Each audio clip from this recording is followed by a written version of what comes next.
Welcome to part 3 in this special masterclass video series where you're going to learn step by step a unique strategy that me and my partners and students have coined the takedown method.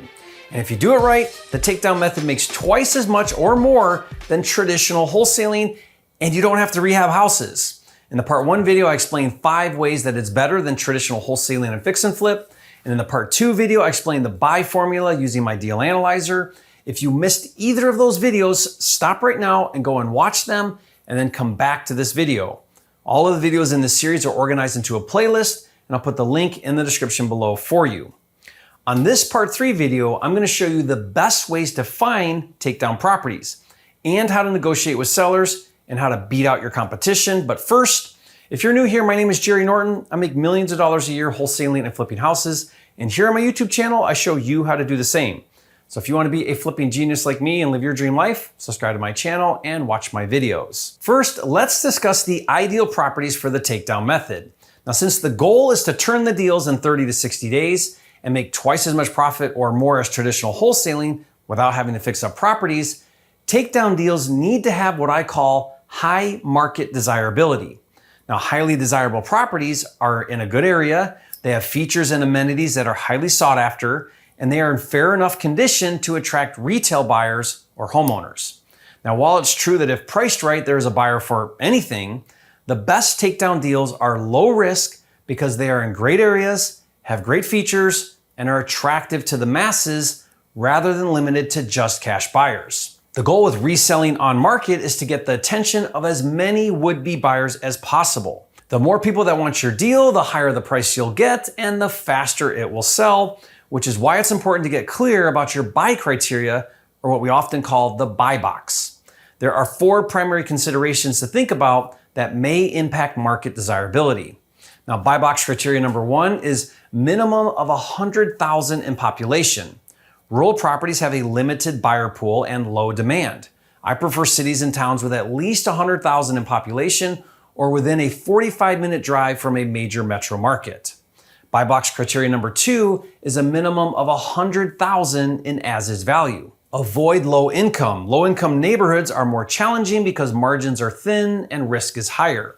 I prefer properties in areas that have a minimum of 100,000 as-is value, but preferably closer to 200,000 in minimum value. Buy box criteria number 3 is move-in ready condition. If the property can qualify for traditional financing, then you will attract homeowners, which will dramatically increase your available pool of potential buyers. Buy box number 4 is desirable amenities. Focus on properties that have redeeming qualities or features specific to the market. Things to think about are the square footage of the house. Is it brick or frame? Number of beds and baths? Garage or no garage? Pool or no pool? AC or no AC? Lot size? Busy road or quiet street? Year built? The floor plan or layout? Basement or no basement, and so on. Every market is different, and it's your job to learn what buyers prefer and what they avoid. Remember, the more desirable, the more money you'll get and the faster it will sell. Once you've defined the ideal property for the takedown method, let's discuss the ideal seller. The good news is there is virtually no difference in the type of seller you're targeting than you do with wholesaling. You are still pre-qualifying sellers based on the 4 pillars of motivation. Pillar number 1 is hardship. Is the seller facing some sort of hardship, such as pre-foreclosure, divorce, a burned out landlord, or an unwanted inherited property? Pillar number 2, urgency. Does the seller have high urgency to sell the property quickly to alleviate the burden the property is causing them? Pillar number 3 is condition. Is the property in need of updating or repairs? Pillar number 4 is price. Is the seller willing to sell the property at a discount for the speed and convenience of a cash offer? If they qualify as a motivated seller, then they will make a good candidate for the takedown method. And the best place to find distressed sellers is by using a free software called Propwire. If you've never heard of Propwire, it's the largest database of distressed seller leads with over 157 million records nationwide, including pre-foreclosure, probates, absentee owners, tired landlords, bank properties, vacant houses, and several other distressed seller lead types. But what's mind-blowing is Propwire lets you search and download as many leads as you want for free. That's right, no monthly subscription and no additional data upsells. And best of all, it's really easy and intuitive to use. You literally choose your market, choose your lead type, and search and download. And right now, Propwire is offering a really cool promo where you get 2,500 skip traces per month for just $97 per month. Now, skip tracing is how you get the seller's phone numbers, and at the going rate of 12 cents per skip trace, that means you're getting $300 in skip traces every month for just $97 per month. It's an absolute no-brainer. To get started today, go to propwiregold.com. Okay, now let's discuss how to create an unfair advantage using the takedown method. In my businesses, I'm always striving to create a competitive advantage, a way to stand out above the competition, a way to separate myself from others. Here's how to do it with the takedown method. When meeting with distressed sellers, more than likely, you'll be competing with traditional wholesalers, and maybe you can offer the seller a better price, but competing on price isn't the best strategy. That's what everyone else does. The way to stand out is to offer better terms in the contract. Let me explain. With traditional wholesaling, since the wholesaler is not the actual end buyer, he typically has very poor, or what I call loose, contractual terms. That way, in the event he can't find a buyer, he can back out of the contract or attempt to renegotiate prior to closing without any repercussions. This is one of the things that gives wholesalers a bad rap. There are two primary terms wholesalers use to create loosey-goosey contracts. One is no earnest money deposit. Most wholesalers offer little to no earnest money, and if they do, they make sure it's fully refundable. Earnest money is a good faith deposit that is held in escrow and applied towards the purchase at closing.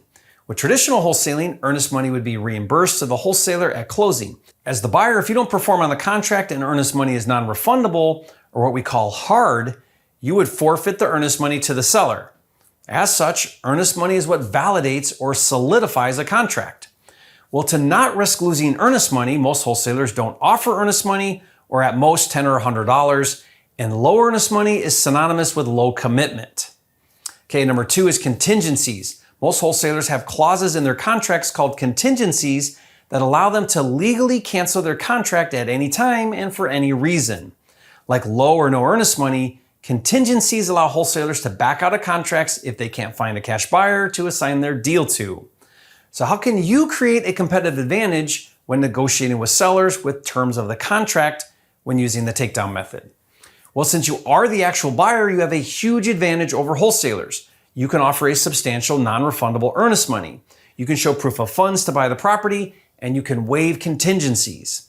In other words, you can build massive trust by showing the seller that unlike other offers from wholesalers, you are a serious and legit buyer. This will allow you to stand above the crowd of wholesalers. Now, once you've qualified the seller, help him see the advantages of working with you, the actual buyer, over other wholesalers who are not the actual buyers. This is what I'll usually say to a seller. Mr. Seller, I'm sure you're considering other offers. I would too if I were in your shoes. That's just smart. But I do want to caution you to make sure whoever you go with, whether it's me or someone else, that you have a high level of certainty that the deal will close and fund on time as promised. More than anything, I want you to have a good experience, so I'd be happy to share with you some pitfalls to look out for, and if you'd like, I can even review any written offers you receive and give you my expert opinion. That way you can make an informed decision that you feel really good about. No pressure, it's no problem for me, and if you decide to go with someone else, that's totally fine. Like I said, I just want to make sure you have a good experience and are treated right. Would that be helpful to you? Now, then I will go on to explain proof of funds, earnest money contingencies, and how to identify a serious buyer. Now, once you've helped the seller see that you are a serious and legit buyer, close the deal. Mr. Seller, as I mentioned with me, you are dealing with the actual buyer, and I stand behind my cash offer of $100,000.